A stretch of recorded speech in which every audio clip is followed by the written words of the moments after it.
Good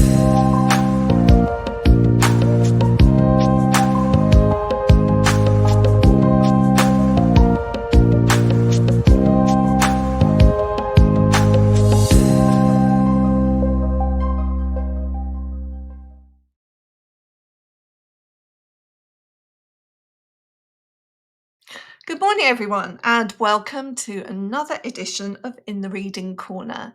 Today is one of my special podcasts because we are talking to all of the shortlisted poets for the wonderful CLiPPA Poetry Award. And today it's the turn of Jane Newberry.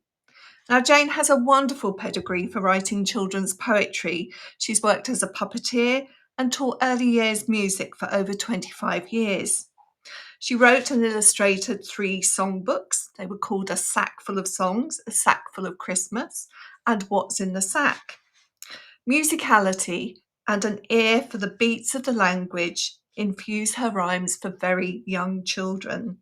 A previous collection, called The Big Green Crocodile, was published by Otter-Barry Books, illustrated by Caroline Rebay, and it was shortlisted for the CLiPPA in 2021.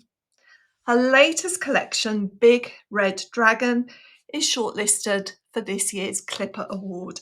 And I'm really pleased to welcome Jane because she is one of my heroes. It's so good to have somebody writing poetry for very young children and their adults. So Jane, one of the things that I want to talk about first is there's a bit of a gap in writing poetry for very, very young children. When I was growing up, we had lots of nursery rhyme collections.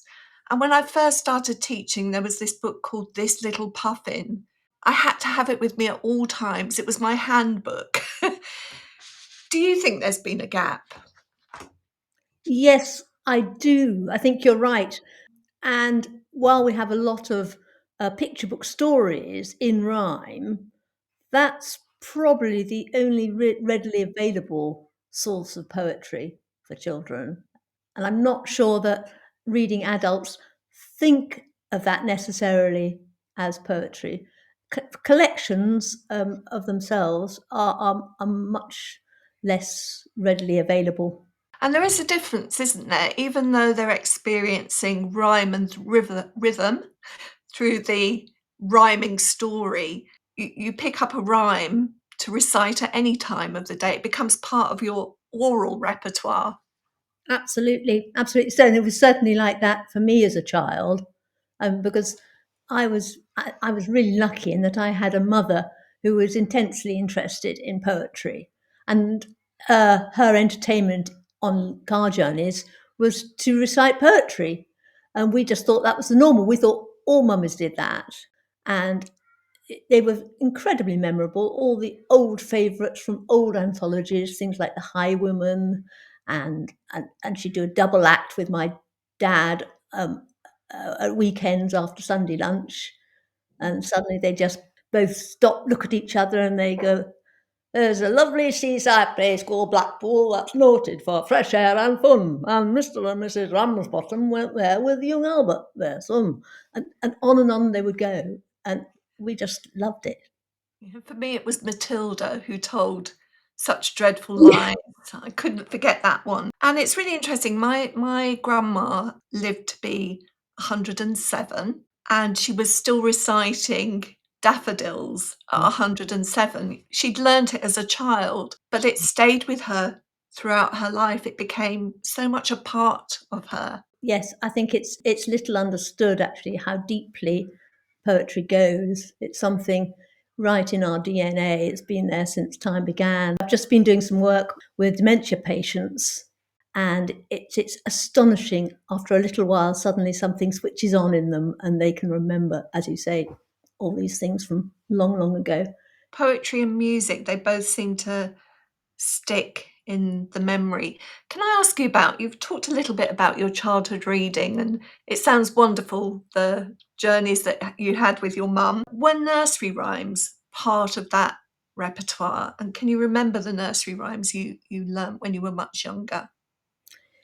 Yes, I think I had a good selection. We had an anthology called Lavender's Blue, which I think has been reprinted, and that was a really full anthology of all the old favourites, Twinkle Twinkle Little Star, and and obviously Lavender's Blue itself, and Incy Wincy Spider, and it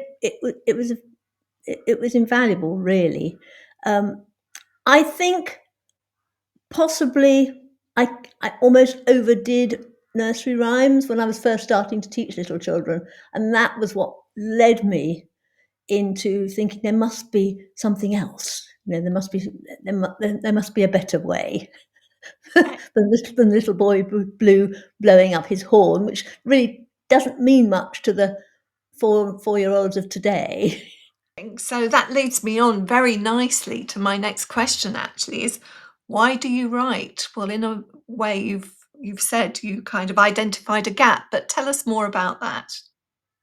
Yes, I think why do I write it? I can't not write. It very much sort of pours out of me, especially as for many years now I have been running groups that involve music, songs, percussion exercises, and plenty of poetry and rhyme. And I like to feed new material in all the time, and it's tremendous fun. And I still do it now, even though technically I'm probably too old to be larking around on the floor.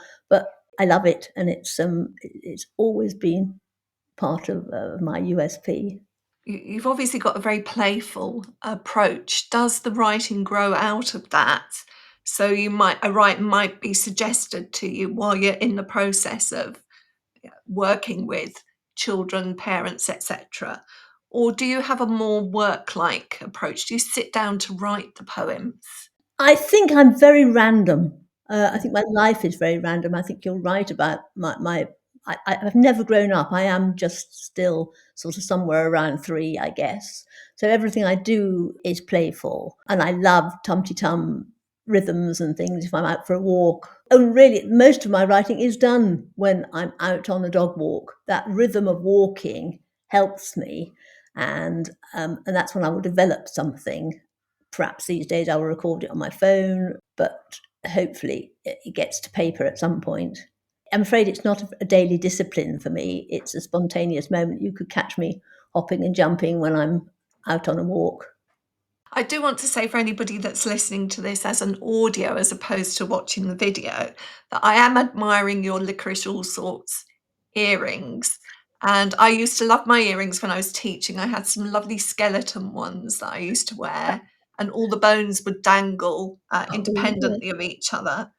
it would be my great dread if I lost this pair. They're sort of, I feel they're part of me now, and children look out for them. And Let's move on to talk about the shortlisted collection, Big Red Dragon. You'd already published a collection with Otter-Barry Books. What's different about this one? I think this one follows a pattern rather more. Big Red Dragon follows the pattern of the year, which was Janetta Otter-Barry's idea, and I think on reflection a good one, as it sort of sews the year together, which for teachers is really useful because you're always having to find something for a particular festival, and we've got a bit in that, you know, a red dragon rhyme in there that fits nicely with Chinese New Year, and then we've got the winter ones at the back, and we've got Easter Bunny, and all these important focal moments of the year. So that's probably the main difference. And you've got two audiences in a way. You've got the children themselves who are enjoying the rhymes, but you are talking to the adults through this book as well. Oh yes, I have tremendous empathy with adult, partly because I'm a grandmother and that helps. You know what it's like, you know, when you can't actually see the print in the book. You're trying to read to a squirming 2-year-old. And so I'm very conscious of trying to make life easier for the adult reader, but also to make it more fun for them, because I think I know my children do grumble that some books are just too dull, or too worthy, and they're really looking for something a bit more spunky and fun. While we're talking about the appeal of the book, both of those collections are beautifully illustrated. How important do you think the illustrations are? Because when you're actually teaching a rhyme, you don't need the book, do you? You once Mhm. you learn a rhyme, it's just you and the rhyme and the child. But to begin with, how important are the illustrations? I think massively important. I mean, that's the first thing, obviously, that attracts a parent to want to buy the book. And children focus totally on the picture. And Carolina Rabe is very, very skilled in exciting colours, all the things that children can associate with their own everyday life. And there's a lovely sort of there's the gorgeous mess of everyday play in her pictures, which I think is terribly important. So it's very real, and I think that really means something. Shall I just sort of wave the cover Oh, yes, across? do. Because let's try and get it the right way You up. might need to move it in front of your face just That's temporarily. That's it. I mean, I Lovely. love from the outset, the first time she drew Big Red Dragon, I just thought it was absolutely superb. And Big Green Crocodile was the same artist, Carolina. She Mm. cut her teeth on that. Then she produced her own baby, and I think the illustrations after her own baby are probably even better. I think understanding that world as she does, and probably having to work in haste as you do when you've got young children. I'm very thrilled with Mm. her interpretations. So, Jane, I'm going to ask you if you could teach me a rhyme from your collection. Right. I'm going to move back slightly because I have to wave my arms around. This is not something I can do sort of static. So I was trying to think of something that I could do without bouncing too much around the room. If I go for Castle Life, Lovely. which is, I think, one which has different voices, and I'm very keen on poems that introduce different sounds and different voices to the youngest children, because that's the sort of thing that keeps their attention. Right, Castle Life. You have to make a big high tower. And if you're in a group, you will say, so who can you make the tower a bit taller? Whose tower is very tall? And by then we're all very competitive. At the top of the tower, the owl says, "Woo!" In the Woo! middle of the castle, the king goes, "Hello!" On the draughty old stairway, the queen goes, "Achoo!" And down in the dungeon, the dragon says, "Boo!" See, even I could learn that one. It's not very difficult. Yeah. Wonderful. I love it. And I chose a poem as well from the collection. And I wonder whether you would indulge me by reading this one as well. It's Happy Diwali. The advantage of this one is you can sing it or you can say it. It works quite nicely to the tune of Twinkle Twinkle Little Star, which everybody knows. So just for variety, once you've been saying it for a bit, it's quite fun to do it in the sung version. It's called Happy Diwali because I've learned a lot about Diwali since writing this song, and it's obviously a most wonderfully happy time in the autumn. Say goodbye, dark winter's night. Hallo to Diwali light. Diyas, tea lights, treats for tea. Share Diwali sweets with me. Sun by day and lamps by night. Celebrate the golden light. One of the reasons that I picked that out was that we've talked a little bit about nursery rhymes, but they are all set in a sort of pre-19th century time. They're timeless, but it does mean they don't reflect our wonderful pluralistic society. And so it's important that rhyme collections that are written today don't just hark back to the past, I think. Were you very conscious about that when you included this poem? I think I probably was. It came right up to date because I live in a fairly far away spot in Cornwall, and schools are only just starting to do anything about Diwali. So it was not unfamiliar territory to all of us down here. And I think I did realise that we need to do this. We need to introduce the people of the more far-flung parts of the UK to a more global society, and help them realise that there's a lot more out there than just their own Christmas and their own Easter. You clearly, of all the poets that I've spoken to, it would be silly of me to ask you whether you have children in mind or not when you write your poems, because you so clearly do. I wanted to ask you what, apart from, children's verse and rhymes, do you read much poetry yourself? I do. I read quite a lot of adult poetry, but I have a terrible book buying disease, and I do acquire a lot of other people's collections.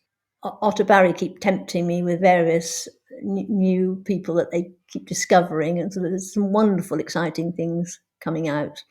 Mhm. So yes, I read a great deal. I usually have a poetry book by the bed, What's and there at the moment? I'm very fond of anthologies, and it's a nice fat book, as you can see. This one, it's Ah, called. yes. It's it was produced by Macmillan, by Anna Sampson. I'm trying to get it right in screen. Heroes and villains, and I have one poem in there, but there are all lots of my old favourites, and some of those ones that I was talking about that my mother used to recite to me. So it's a wonderful mixture of the very new, the best of children's poets who are around today, plus the old traditional ballads. That is a good anthology, isn't it? When there are the best of the traditional, but there are some surprises in there. I mean, performance must be really important to you as well, the performance element of poetry. That must go hand in hand with the writing, I would think. Oh, absolutely, and completely. Because I've got this weekly group every Friday morning, 9:30. I'm performing, and I think with the very young children, first thing you think about is they don't read the words, so they can only access a poem through however marvelous you manage to make it. And so you've got to be able to be an actress, and to be scary, and to be and but not too scary, and exciting and expressive. And I think it's very useful for teachers to see that happening. I have quite a few parents in my groups who are also teachers, because the more exciting you are, the more attention children are going to pay to you. There's no point being a wallflower when you're sharing poetry with No. children. Now, you have been shortlisted before. This is the second time for you. So you will have been through that process of the children shadowing the poems. What was that like? That must have been really Oh, uplifting. it was tremendously uplifting. I mean, I was constantly amazed about how imaginative the children, and obviously the teachers in the schools, were about interpreting the poems. I mean, children always bring you something new and something unexpected. You have only to ask them, really. I give a tiny incident when I was writing some Christmas material, and I was doing a very basic exercise with clays, with sticks, with a children's group, and two boys were rather slow putting their clays back in the box, and they came shuffling along with a stick on their heads, and I was about to sort of tick them off, and then I thought, oh no, and I said, whoa, what are you doing, Louis? And he said, oh, well, I'm a rabbit, and Luca is the reindeer. Excellent, brilliant. Thank you, reindeer. I'll have your claves. And afterwards, I went home straight away. I wrote the best song that I've ever written, called Rabbits and Reindeer. And it just works so well. But I would never have thought of that if the children hadn't brought me that idea. And that's what they do. Another point then that comes to me from what you're saying then is how important it is for us to be good listeners. Mm. We can stop listening to children because we get caught up in what it is that we want to have done, or what it is that we want to say. Yeah, But by tuning in and listening, they gave you a gift of the yeah, next poem. absolutely. It's been such a pleasure for me to talk to you today, Jane. I started off by saying you are one of my heroes, and you definitely are. I really want more of these collections for young children to be coming through. regardless of what happens with the judging process, because I can tell you there are 5 very, very good collections shortlisted this year. Every one of them could be a winner. Regardless of what happens, I really hope that you're going to enjoy the shadowing process again. And thank you so much for talking to me. Thank you. It's been a huge pleasure.